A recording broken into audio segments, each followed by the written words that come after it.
Steven Dykman on your left with green-black Constrictor. Collins Mullen on your right with white-black aggro. Collins did play like kind of the mono-green deck that you're into last week. Yeah, I mean, I still think the deck is good. It probably struggles a bit against blue-white control, both Settle the Wreckage and Fumigate being problematic. They don't run into Blossoming Defense as much as, like, the old Vraska's Contempt's control decks, basically. Things have started to change. Concealed Courtyard in a Toolcraft Exemplar is where Collins will start for Steven Dykman. It's a Glint Sleeve Siphoner. Can we get a Chain Whirler up in here? Yeah, I mean, where is he at? People keep playing these decks that just fold to mono red. I don't get it. Just play mono red. It's great. Toolcraft Exemplar is going to come in for just Get a lowly one. that dice off there. Just a lowly one. Yeah, that's kind of a sad Toolcraft Exemplar, but, next turn maybe comes like some big artifact that pumps them, Well, there are two Toolcraft Exemplars for right now. Keep in mind, white-black aggro, normally when you see starts like this, you're expecting Mardu vehicles, Heart of Kirin's, Aethersphere Harvesters, things of that nature, and of course red mana and License Disintegration, but this is the deck that's been performing very, very well in Magic Online in the standard queues recently. Yeah, I mean, the deck is certainly powerful. It has really aggressive starts with things like Heart of Kirin, Scrap Heap Scrounger, and Toolcraft Exemplar. But it also has the ability to go a little bit later. Karn, Sign of Urza, and History of Benalia, both very good cards, especially fighting against, Wrath of God type effects. Glint Sleeve Siphoner, going to come in here for 2. 2 energy given the Winding Constrictor pre-combat as we head back over to Collins. We call that in the business? What's that? Synergy. Buzzword. Yeah. Buzzword. We're going to head back over to Collins. Probably the most overrated aspect of Magic is synergy. Oh, boy. But I love it. That's a bold claim. What? Half the time in Standard, it's just play the biggest, dumbest Mythic Rare you can find. And everyone, like, whenever I would try to build, like, a deck that had a lot of cards that interplayed well together, I would just lose to Baneslayer Angel. Like, lose to Bloodbraid Elf into Blightning. That's true. That was the Blightning days. I'm glad those are behind us. Oh. I did not enjoy those. Well, Baneslayer's here to stay. Is that Thopter Arrest? It is Thopter Arrest. Beep, beep. The little-known enchantment that exiles creatures. Does it also exile vehicles? We'll take a look. There's something extra on it, I think. It's like a pretty bad Oblivion Ring or whatever, right? Exile target artifact or creature. Nice. There you go. Nice. Get those dice off of here. You should know better, Steven. You've been here before. He's been the feature match many times as he plays a Glint Sleeve Siphoner. He's up to 5 energy, a Winding Constrictor. That's going to come in with 2 counters. Excuse me, a Walking Ballista going to come in with 2 counters because of the Winding Constrictor. Oh, yeah. No, we're definitely on full-on Winding Constrictor taking over mode. Yes. And that is a card when you play against Green-Black Constrictor. It is the namesake card of the deck, of course. You got to kill that thing, or it will kill you along with all of its friends. So Fatal Push normally a great card against these Constrictor decks because they have a lot of 2-drop creatures that are powerful. The problem comes when you draw a Fatal Push and your opponent has 3 of them that are very good. Because right now it looks like he could probably play History of Benalia and a Fatal Push, but he has to choose between killing a Winding Constrictor or the Glint Sleeve Siphoner. And if Walking Ballista gets to untap, that's also very bad. Yes, it's all bad right now for Collins Mullen. Maybe you should play more artifacts, bro. I don't know. At this point, it wouldn't matter because they would shrink down and still die. But, Walking Ballista is traditionally very good against Toolcraft Exemplar decks. They tend to have quite a bit of 1 toughness creatures. Even, like, minusing to put a Karn token into play, like, you can still kill the Karn token if they don't have another artifact on the battlefield. Like kills Veteran Motorist, if that's in the deck. Yeah. This version, though, a little bit different. I believe that Toolcraft is the only real big hit since Knight of Malice, which is in the deck, has 2 toughness. Whereas, like some of the White Knight type cards that they've made over time have had 1 toughness. They've been 2 ones a lot. Right. Yeah. There was a cycle in Cold Snap, I believe, that had 1 toughness. So Collins is going to play a Gideon and plus it on Walking Ballista. Yep.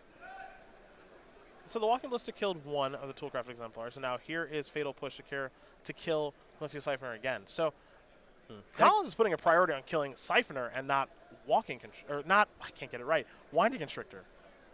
All dubs. Yeah. Winding Constrictor, Walking Ballista. Went sleeve, wipener. You know. Steven can actually kill the Gideon here. He puts 2 counters on the Ballista. It doesn't deal damage this turn cycle, but on the upkeep, he will be able to use 2 of the counters to kill Gideon right now. That's exactly what he's going to do. Yeah. Winding Constrictor came in for 2, knocked it down to 2. And now Walking Ballista, I got it right that time, finish it off. Here's an interesting scenario. Okay. If near Deadlands versus opposing Winding Constrictor, does it kill it? Let's take a look at Winding Constrictor real fast. I want to get the exact wording on this card. I'm pretty sure it does, but I want to make sure. There it is. Oh, if he's doing it now, it absolutely then it absolutely does. kills it. If 1 or more counters would be placed on an artifact or creature you control. Nice. Okay. Okay.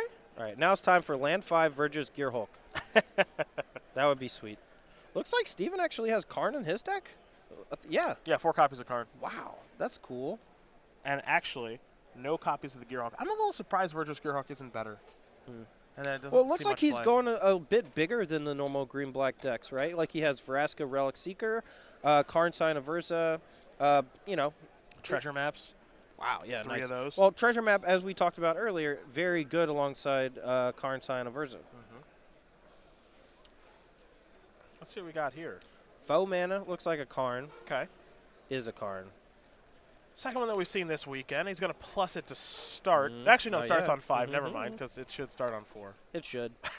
It's colorless. Yeah, it starts. Come on, man. It starts with too much loyalty. I feel like it should die if you minus it twice. That should just be most Planeswalkers. Either you can't minus it twice in a row, or it dies when you minus it twice in a row. I think that's fair. Well, this card is pushed. Yeah. I mean, whenever you have a namesake as classic as Karn, you know, if they brought back, like, Yawgmoth, for example, like, if Yawgmoth was just this card, like, it would be pushed. They would have to push it. Well, you don't want it to be bad. Right. Right? Yeah, if it's, why make him Hawkeye when you can make him Thor? Poor guy. Yeah. Poor Hawkeye. Jeremy Renner's doing all right. Yeah, he's probably doing just fine. Maybe. I don't know his life. He was really, the Bourne movie he was in was really bad. Just saying. Oh, all the Bourne movies can't be hits. The Bourne movie he was in was really bad. I don't know. I like the first Bourne movie. I saw a couple of the other ones. I think they're all good. Ooh, Karn War. Yep. You know what? I have this bingo slot that says Karn -1, and it's just never going to happen. No, it's not. Just make pack rats. No. That's what we see most people doing, is making constructs with this card. Collins looks like he wants to attack, but of course, Toolcraft Exemplar's ability, it goes on the stack before attacking. So we might see Winding Constrictor kill the construct. I did it again. We might see Walking Ballista. There it is. Kill the construct. Went leave Wifener. Warn. Warn. Wine of Warza. Yeah. Come on, man. But Weavin' Dykman is trying to figure out what he's going to do here. There. There we go. Yeah, I mean, he has 2 options here. Actually, he has a bevy. But I think his best bet is to either kill the Toolcraft Exemplar or just chump block it with his token. You know, he wants to keep the Walking Ballista around. What? It was 2 artifacts. Walking Ballista. We're going to get there. Wow. This match is tough to call right now. Wow. Can't say any of the cards right. I missed it. You're right. New cards, man. They're We're tough. a team. We're a team. We'll get there. Look, if this, I would be a pro on Magic Online right now because it just tells me what all my power of toughness is. It's true. You know? Is that before or after it crashes? Before my Stretch Conductor is out of date. Okay. Stretch Condat. I need to update my Stretch Con. That's like the most recent Twitter joke. Just every 2 minutes, it's just like, it's your turn, but your Stretch Conductor is out of date. Cards going down. It's been around 15 years. It's all right. MTG Arena's coming soon. Don't worry. It's already out. It's coming soon. But you can't play Modern. They're working on it. And I'm excited for it. They're never going to let you play Modern on Arena. Mark my words. Never. Never is that's strong. Why would you? That's forever. Why would you let people play the format that is the most popular? Here is another Winding Constrictor. Got that right. Winding one Victor. And this, All right, I'll stop. that's all right. This is a treasure map. All right. All right, so this token from Karn is currently a 3/3. Pretty good. Whenever you put tokens onto the treasure map, I believe it gets an extra counter. Maybe it's just creatures with Winding Constrictor. Let's take a look at the snake again. It's then. probably only creatures because you can't. It doesn't double planeswalkers. Well, it doubles. It doubles like. Okay, hold on. If one or more Artifact or creature. Nice. If you would get one or more counters, you get that many of those counters +1. But it's artifact or or creatures. Okay, got it. Nice. Karn's going to plus, which means it could minus, which means you could get a stamp on your bingo board. Well, not if the Karn dies this turn, which it True. 100% is. That's true. Lear Dawnbringer. Sure. Kill it. Kill it and kill Move on you. with my life. History of Benalia. This can put up a decent roadblock. Making some 2/2s over the course of the next few turns. The problem here for Collins is 100% that Walking Ballista. And it looks like Steven's choice to keep it around is going to pay off big time. Knight of Malice. That's what that is. Yep, anti-white card. It's actually pretty good right now. A lot of people are playing History of Benalia. So, the removal spells from white won't be able to target it because it has hexproof from white, obviously. But it's going to be a 3/2 first strike the majority of the time. This matchup in particular, no white, so whatever. Karn going to plus, going to give Dykman a swamp. You know what they didn't give us with Dominaria? What's that? Silver counters. Lazy. Yeah. So lazy. It's your marquee card. It's Karn. Is it the marquee card? It should be. Or is Teferi the marquee card? You know what? He came out of retirement for this. How about that? Maybe Teferi. We've watched Teferi a couple times today. Pretty busted. Yeah. Pretty busted. Vraska's Contempt took care of Karn. The end. And, well, I still got another shot. But I'm pretty sure he's not going to minus the Karn to get a land. You don't know Steven Dykman. He's got Vraska Relic Seeker in his deck. He might need that 6 mana. True. True enough. Another knight here for Collins off of his History of Benalia. It's underneath that Thopter Arrest that was cast earlier in the game to take care of Glensea's Life. Now, again, remember, Collins had the ability to take care of Winding Constrictor multiple times. Now there's only one on the battlefield, but the one earlier. But he elected to take care of Glensea's Siphoners, plural. Yeah. I mean, that card will just get out of control. If I've learned anything from playing Standard in the last year, it's that if you don't kill Glensleeve Siphoner, you're going to lose. Yeah. Especially early in the game. Knight of Malice is going to go after Karn. Chomp. It's just a 2/2, right? Why would we not just block with Winding Constrictor? Well, could block a Winding Constrictor. We could also block with the Construct. That's a 3/3. Let's see what this is. Take a peek before we decide what to block with. Yeah, a little scry here with Treasure Map. Probably smart. Is there a pump spell I'm missing? Not that I know of. Maybe he drew a Walking Ballista of his own. That actually could be it. Okay. This attack, I mean, I'm sure it'll make sense in a moment. I would not block with the Construct because it can get shrunk if the Walking Ballista dies, and that's a big deal. Okay. So I think I would just block with the 2/3 Winding Constrictor and hope for the best. They look at Knight of Malice again. I guess +1 if they control white permanent, and Steven does not, right? Okay, yeah, I just want to make sure. Yeah, as long as An any opponent. as long as any gets Any +1 player? +0, as long as any player controls a white permanent. I am stupid. That's why I wanted to read. I wasn't sure. You know what? I've had that card in my deck multiple times already, but I never had it in a black-white deck. Dude, new cards. That's why we have the ability to bring them up on screen and make sure to make ourselves look smart. But I'm making myself look really stupid. Here's a cast out. A lot of targets for this thing. Treasure Map, Karn. Yeah, 2 mana 3/2 first strike makes a lot more sense. I was always like, man, white is kind of popular, but is that good enough to play this card? Nope. Apparently. It's just a 3/2 first strike for 2 mana. That's great. All That right, card's awesome, Yeah, that card's really good. especially in this deck. So now Ballista down, and now here's another Toolcraft Exemplar. And Collins is now empty-handed with a decent battlefield as we head back over to Steven Dykman. The Karn died. Yes. So now Dykman's battlefield is Treasure Map with 2 counters. Construct, that's a 2/2. Winding Constrictor, that's a 2/3. I think Collins has navigated himself into a pretty nice game here, actually. Oh, for sure. I mean, if you'd asked me like 1 or 2 turns ago, I'd say Steven Dykman's in way far ahead because he has Winding Constrictor, Walk-in Ballista, and a Karn. But that single attack from a 3/2 first striking creature put Steven in a weird spot. If he double blocks, he gets absolutely destroyed by a cast out. If he just chump blocks, you know, maybe that card is not as good, or maybe that the creature is more important than having the Karn in play. Maybe he has a backup Karn in hand or one that he saw on top with the treasure map. Let's update that scoreboard, shall we? Jody Keith, Turbo Depths, up a game here over Brian DeMars playing lands. You got Todd Stevens, the mayor of Value Town with Green White Company. Czar of Value Town, thank you. Yeah. He is up a game over Zach Allen, and now there was no vote.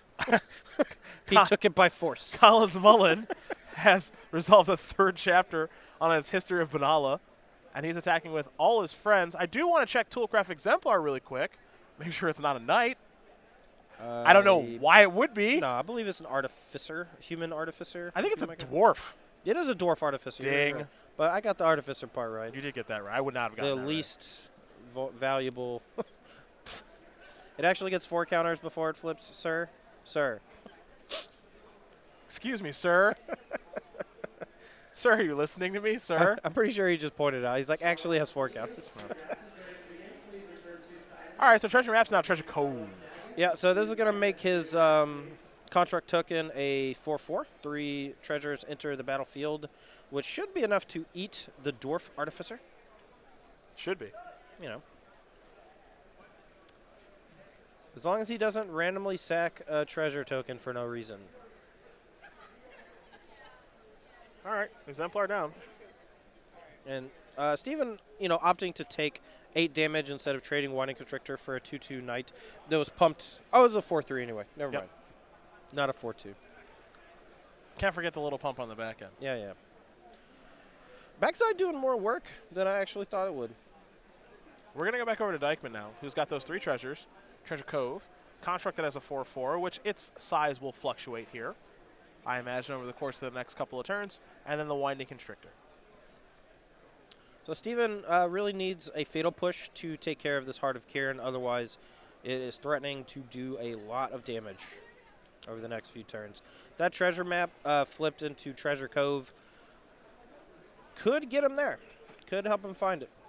Well, there's another Karn. Okay, all right. Heart of Kiran does not kill that straight up, so that's good news. I think I would just tick up to make sure that it doesn't die to the Heart of Kiran attack. I think that's more valuable than making like a 4/4 creature. 4/4 is pretty big. True. Looks like he's going to tick up, though. Top 2 cards. There's a land and a Vraska. Yeah. It gets lands most of the time, and then the tick down usually gets the goods. So we could see Vraska as soon as next turn. And I'll get my bingo. What do you got bingo for? For -1 on the card. Okay. The only ability that's -1. You'll get your bingo square, not actual. Look, I haven't been calling it. factual. Look, I'm enough of a square as it is. Just leave me be. Collins will draw. And we'll see what he finds. Gotta remember, he's empty-handed, but he can crew his Heart of Kiran as that construct token is a 2/2. Counts itself and heart. And then he can use a knight. But is that the way he wants to actually take his turn is the question. It looks like it might be. He's still at 14. He can soak a hit next turn if he needs to. He has 1 card in hand, so it might be a way for him to recrew the Heart of Kiran on the swing back. At this point, he's facing down Planeswalker. Ooh, Vraska's Contempt. Nice. Yep. Dude, treasures are awesome most of the time.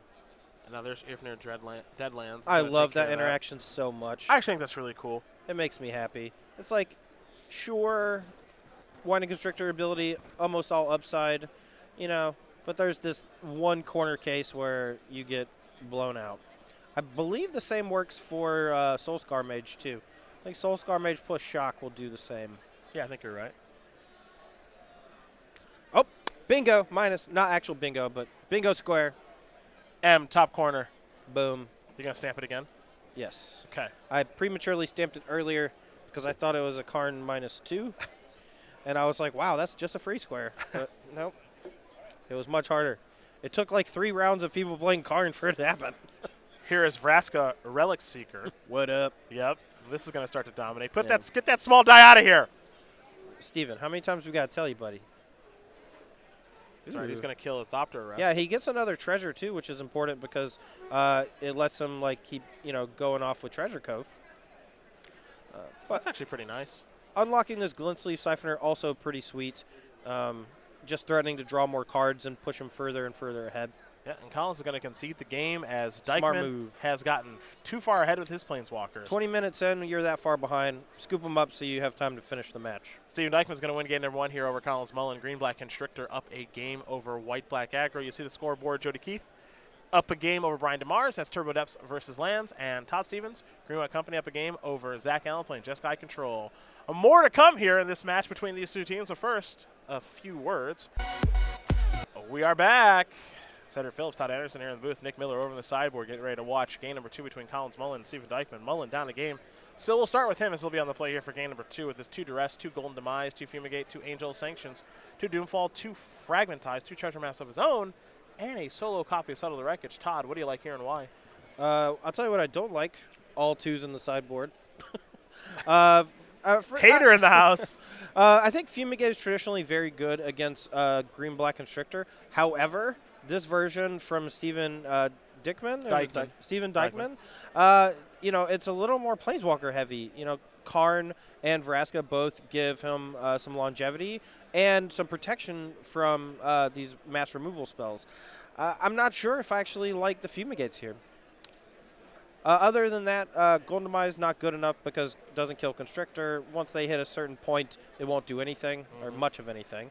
I don't mind Angel of Sanctions. I can't imagine that, from Colin's side, most Constrictor decks have been shrinking on Vraska's Contempts in favor of Chupacabra. And even if your Angel of Sanctions gets hit with a Chupacabra, it still comes back again. Okay. So, speaking of Steven Dykman, his side, 4 Duress, 2 Argul's Bloodfast, 2 Nissa Vital Force. And here come the one-ofs in Doomfall, Fatal Push, Multani, Yavimai's Avatar, a Moment of Craving, a Naturalize, a Ravenous Chupacabra, as you mentioned, and another copy of Vraska's Contempt. So his side, I think most of the removal comes in. You just want more ways to interact with their creatures. Naturalize, also very good because it hits Heart of Kiran. I think that Heart of Kiran starts from Collins are going to be the toughest for Steven to deal with. There's a chance Collins actually boards out Toolcraft Exemplar, though. That's a fairly common strategy in Toolcraft decks whenever you play against Walking Ballista. That is occasionally one of the few cards in your deck that actually dies to Walking Ballista straight up, and making sure that you don't fall victim to that. Instead, you go a little bit bigger, maybe board in some Planeswalkers, maybe you slow things down a bit. Well, these players are underway here in game number 2. A couple copies of Concealed Courtyard from Mullen to start. For Dykman, he's got a Swamp. We'll see what his second land is here momentarily. He better play a 2-drop. That's all I know. Yeah, neither player up to much right now. Obviously, Colin does have a removal spell in hand in Fatal Push. And that's a pretty good target for the Fatal Push. Bye. Let's head back over to Collins. That's my expert analysis. Bye. Here is History of Banala. We'll get a 2-2 Vigilant Knights, and we will head back over to Steven Dykman. No, that's definitely a good turn sequence. Removal spell on 2 into History of Benalia. Definitely a powerful start. It's going to gum up the ground for the Green-Black Constrictor deck, so it's going to be harder to start attacking through things. I don't know. I mean, I feel like Steven definitely needs to play something here. Using spot removal is not a winning proposition against something like History of Benalia. Yeah, not really where you want to be to open up the turns of the game. His Winding Constrictor, obviously one of his best cards, namesake card of the deck, got answered. Yeah. The classic bait your opponent with a Winding Constrictor so that you can resolve Glint Sleeve Siphoner. Perfect. Although, maybe he's trying to bluff Blossoming Defense. Personally, I would have left up the Ether Hub just to threaten like a Fatal Push or something. But okay. Very minor. Not going to bite him. I don't see any 1-mana green spells in this deck, but nope. Yeah. Wow, second History of Benalia probably incoming here. Well, there's a Fatal Oh, Push. he needs another land, and he has it. This Nice. card, very, very, very good in multiples, is History of Benalia. Oh, for sure. Next turn, threatening to attack for 12. That's a lot of damage coming in. And then next turn, makes another knight. The turn after that, threatens another big boost. I think that might be the biggest selling point of this card. And obviously, this card's really good against red. But the fact that this card is really, really good in multiples, where a lot Good of against control, too. 2 threats for 3 mana. It's true. It's true. Didn't mean to cut you off. No, you're fine. It's just it's an interesting it's interesting just how good this card is in multiples, where maybe you wouldn't expect it to be. For sure. Let's see what happens now. I feel like someone packed the the kit with not enough 2/2 vigilance. Somebody's in trouble after this round. Yeah. That's We'll fine. see. We'll see. It was me. I stole them all last week. Just kidding. Oh, I don't mean, be we the token thief. were playing mono red. Don't be the token thief. We There's a knight. definitely did not. There we go. There's a Ooh. couple of knights. Gideon Knights. They don't quite have vigilance, but you know. Oh, What are you gonna Thrashy B here. Thrashing Brontodon. Yeah, and oddly, you know, Thrashing Brondon is just not very good against enchantments. Or History of Benalia as an enchantment specifically because it has an enter the battlefield ability. You know, like he could have traded the Bronodon, main phase it or whatever to, you know, prevent all the creatures from getting pumped. But then he's still facing down, like, you know, so much power on the battlefield. How big is Thrashy B? 3/4. Doesn't trade with a token? It did trade. Token died. Did it? Maybe not. Should have. Pretty sure. I think we should have one less token on the battlefield here. We'll get that figured out. No, I mean, unless we just misread History of Benalia again, which there's a. Yeah. Okay. There it is. There we go. Yeah. Get the Gideon token out of here. I was gonna say.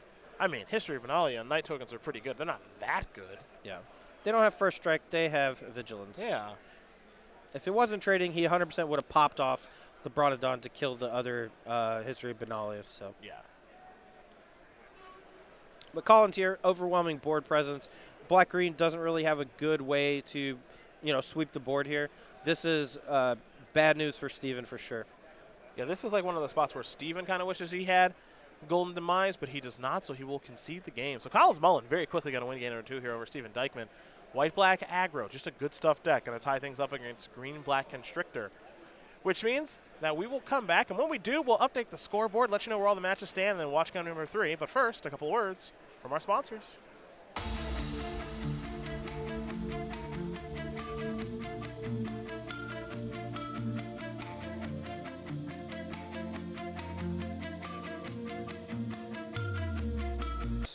I don't know. You know, I'm not going to incriminate someone. Thieves! You hear me.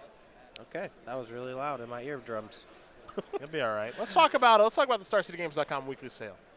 Okay. Let's talk about where you can go to get up to 20% off of select modern singles. It better be a different graphic from last time. It's I'm not. assuming it's not. not. I'm so tilted. Hallowed Fountain doesn't cast those cards. Get it out. But Hollow Fountain can be found via Windswept Heath. That's true. See, so we're kind of bringing it all together. Windswept Heath, Bloodbraid Elf, Abrupt Decay, Hollow Fountain, just some of the modern singles that you can get up to 20% off of at go.starcitygames.com/weekly sale. This sale will end Monday at 10:59 a.m. We'll have a new sale for you at 11 a.m. East Coast time on Monday. Again, that's go.starcitygames.com/weekly sale. You know, people have this weird concept of professional players and just assume that none of us own cards for some reason. Mm-hmm. I personally own a ton of stuff. I have probably 4 modern decks, most standard decks except for new cards until I pick them up to build my decks. So I actually use the weekly sale a lot, especially for modern staples. Okay. Personally. I own no cards. See, I'm just shilling so that you give Am I me the more bad guy? money. Oh, got it. Give me Good job. Give me money, please. I think we had a fatal push with Revolt cast. Did we? I think. You know, it didn't target a 3 or 4 casting cost creature, so I'm not going to give it to you. Okay. Because if it's not relevant, it doesn't count. All right. I'm going to put the stamp back then. Look, I have no idea how I'm supposed to get Damping Sphere does nothing. Because if someone plays 2 spells in one turn, you know. All right, I'm going to break the 4th wall. Miller! Damping sphere does nothing. What does that mean? Ugh. Oh, wow. He's letting us interpret our own bingo sheets. So what happens if we have a disagreement, Cedric? We're going to have to come to agreement somehow. Well, good luck. Because you do not.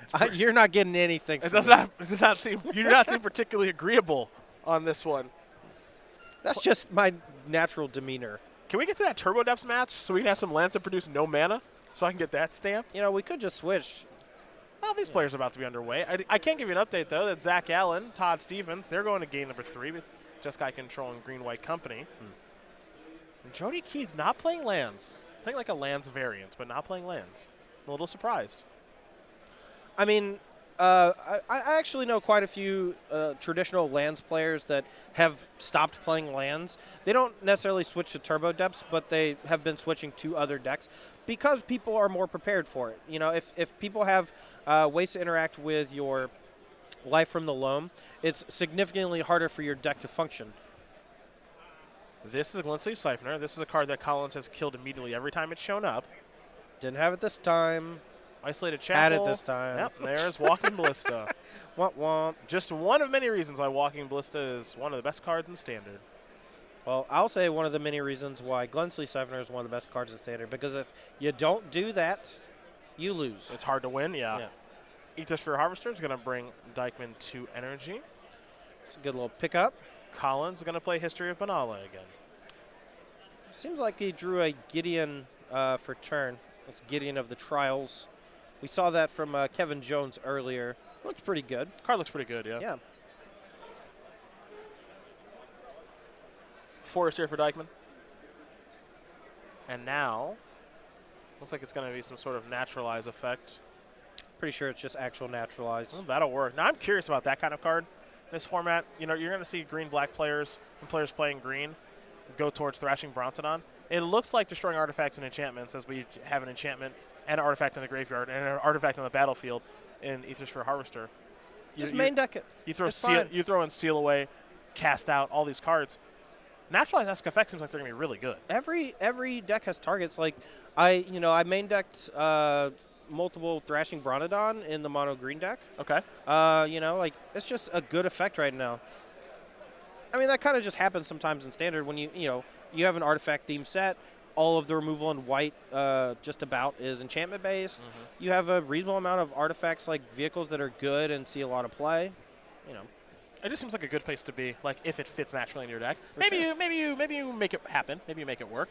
Maybe you expand in your deck building to make it work. But it seems like destroying artifacts and enchantments very, very important right now. Yeah. As there's another artifact. I mean, it's looking kind of embarrassing here because he doesn't have any creatures to crew. That's true.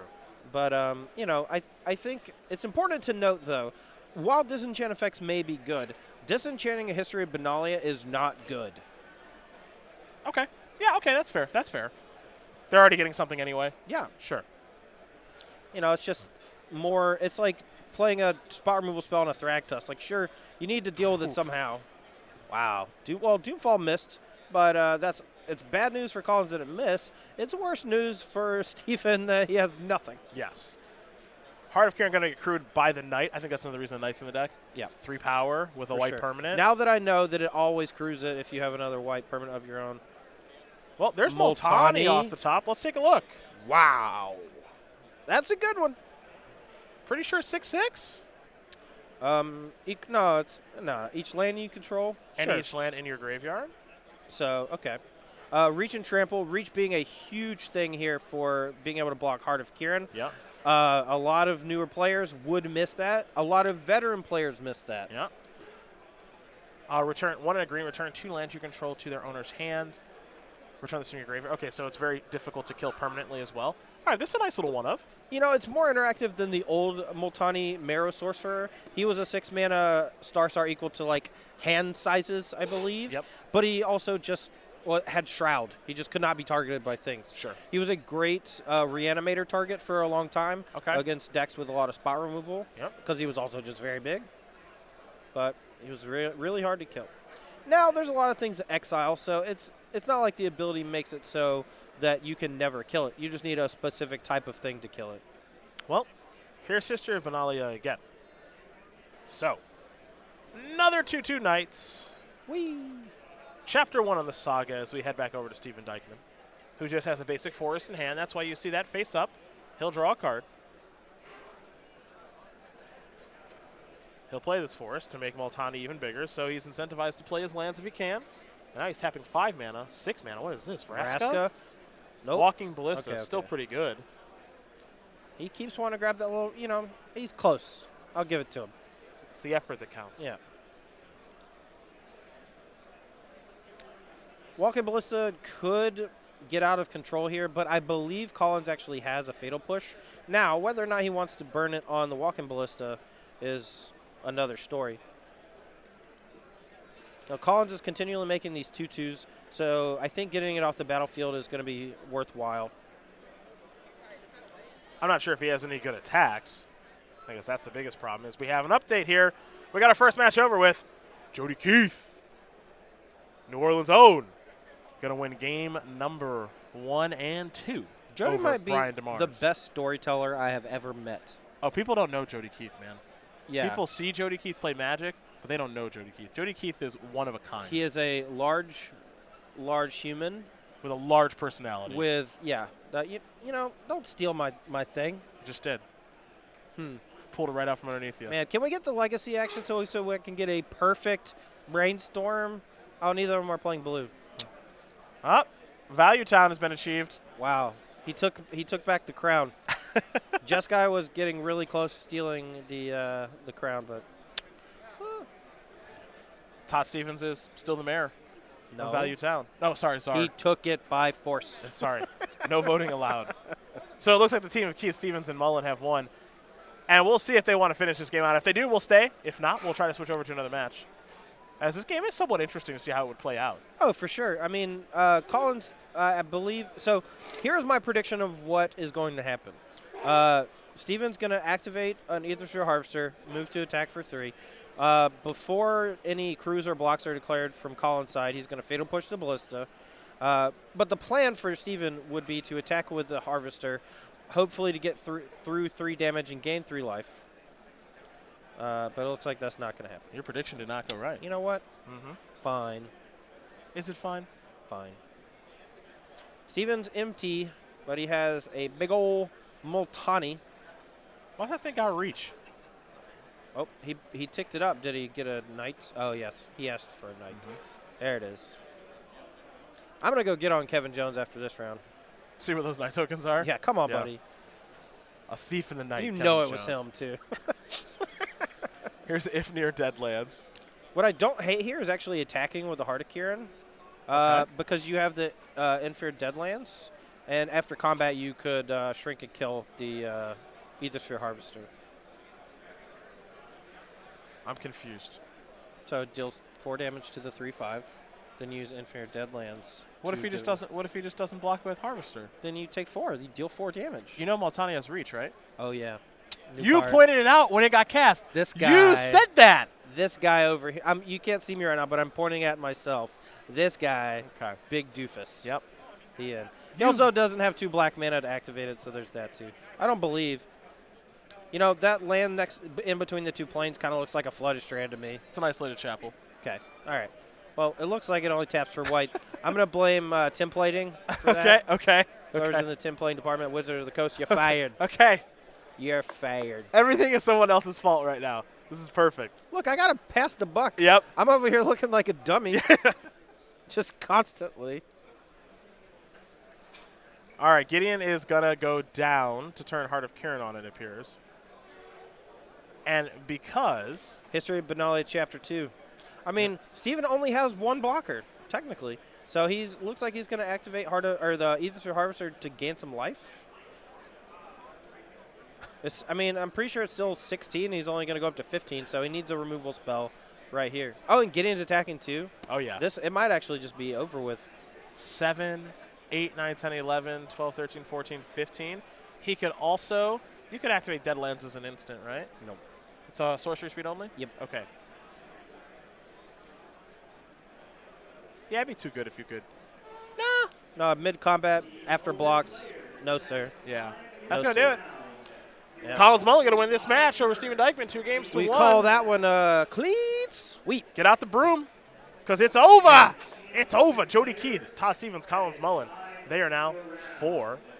So congratulations. I'm also going to steal that catchphrase. It's over. No, I want that one. That's mine. Oh, no. It's mine now. Think of your own catchphrase. That's all I'm asking.